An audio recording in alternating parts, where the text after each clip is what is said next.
Love and blessings, everyone. This is your brother, Rudy Wangozi, and I'm here again with you from the beautiful country of Ghana, and I'm in the very mellow city of Kumasi. And anyway, just want to talk a little bit about, well, what else? The election or the selection. Anyway, apparently it's not over yet. Mr. Trump's going to file some lawsuits. Now the thing is that it doesn't matter what Mr. Trump does. The media has announced that he lost the election, so he lost the election because the media decides who wins and who loses the election. Pay no attention to this here. I'm not injured. That's from praying a lot in a Muslim fashion. But anyway, the media decides who wins the elections, and more so than the voter count. So what happens is that even if Mr. Trump gets some favorable court decisions, which will not happen, even if he did, if somehow there was a reversal and the announcement was that Trump won the election, he could not govern the country because the perception has already been that he lost the election. So the media has the power to decide who wins the elections. That's something I've never liked about the American elections. Why does the media have to project a winner?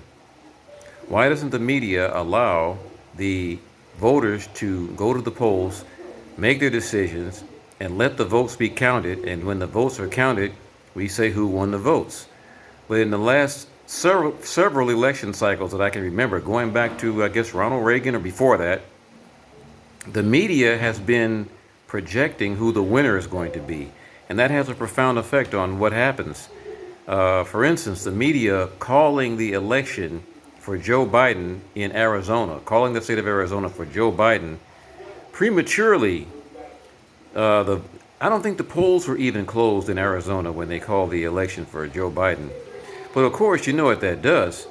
If you come home from work and you turn on the television or the radio's on and you hear that the Arizona has been called for Joe Biden, why are you going to go to the polls and cast your vote for Trump?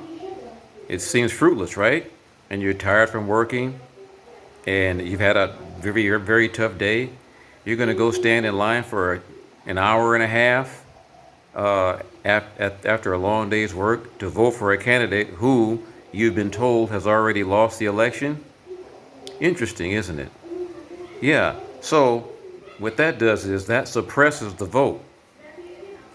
Meanwhile, as far as calling the elections, in a normal election in Pennsylvania, they would have called it for Trump, but they delayed calling it for Trump because they had extra votes coming in. Same in Georgia. Trump had massive leads in both Georgia and Pennsylvania, and they delayed calling the election because they were counting extra votes that were being trucked in or brought in from someplace, these mail-in votes. Mail-in votes. Mail-in votes are problematic. I mean, even if the election isn't fraudulent, mail-in votes opens the possibility of fraudulence. Just opens the possibility. Why can't you have an election where people go to the polls and vote?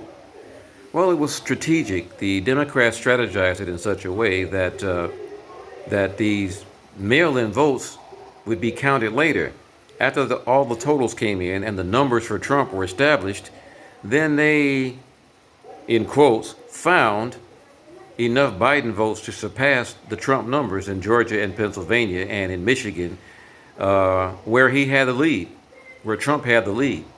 So they were able to find enough votes to put Biden over the top. So what I'm saying is that this election is fraudulent. It's really fraudulent. And I'm not on anybody's side. I'm just on the side of truth. I'm a truth teller. I'm not an ideologue.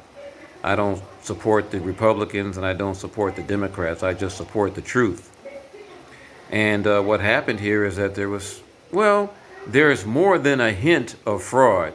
I know some of you who are on the left don't like to watch Tucker Carlson or don't like to watch Fox News, but Tucker Carlson has a very good report that was on last night talking about some fraudulence that has actually been found, not alleged, not a rumor, not a conspiracy theory, actually has been found.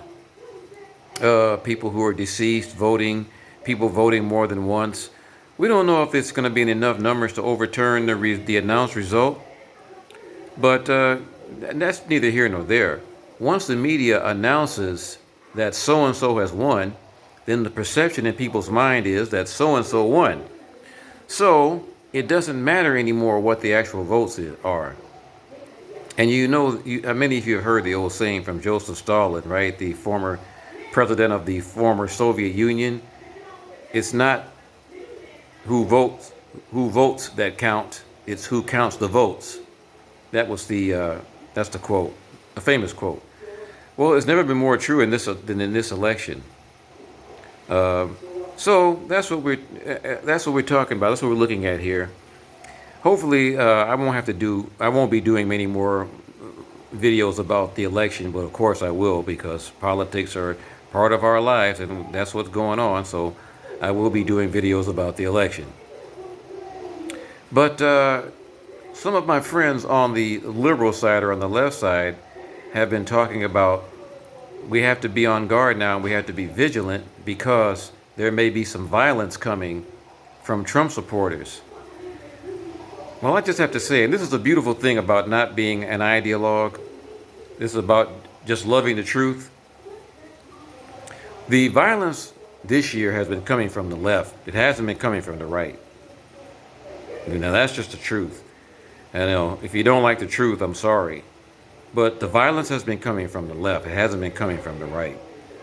So everybody being on guard against Trump supporters resorting to violence, that's probably not going to happen.